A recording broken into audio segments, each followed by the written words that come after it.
ข้อที่15คำถามมีอยู่ว่า ตาของคนผู้หนึ่งอยู่ห่างจากหน้าดิน 1.6 เมตร คนผู้นั้นเห็นรูปของดอกไฟอยู่ในบวกน้ำน้อย ที่อยู่หน้าดินตามทิศลวงนอน บวกน้ำอยู่ห่างจากตีนของลาว 2 เมตร และอยู่ห่างจากรูปสายตั้งชื่อของดอกไฟ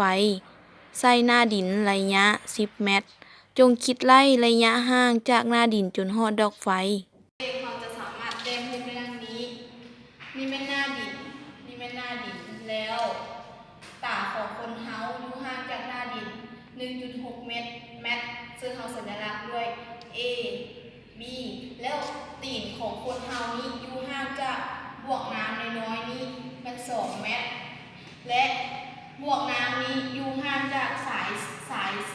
เส้นซื่อของดอกไฟนี้ 10 เมตรซึ่งว่าสายเส้นซื่อของดอกไฟนี้เขาสัญลักษณ์ด้วย CD และบานนี้แสงจากดอกไฟนี้มากระทบใส่บวกน้ำนี้แล้วเฮ็ดให้มันสะท้อนไปใส่ตาของคนเฮาบานนี้เขายังรู้ว่า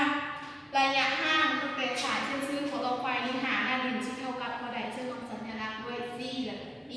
บานนี้เขามาสังเกตเบื้องนี้มันจะมี2รูปสามแฉกที่คล้ายคือกันก็คือรูปสามแฉกA B O และ C D O ปานนี้เขาเห็น2รูปสามแฉกแล้วเขาจะมาอิงใส่หลักเกณฑ์ตะแลดก็คืออัตราส่วนรูปใหญ่เท่ากับอัตราส่วนรูปน้อยก็คือตัวนี้มันนี้เขามาถอดเอา CD จะเท่ากับ AB คูณให้ BO แล้วก็มาส่วนให้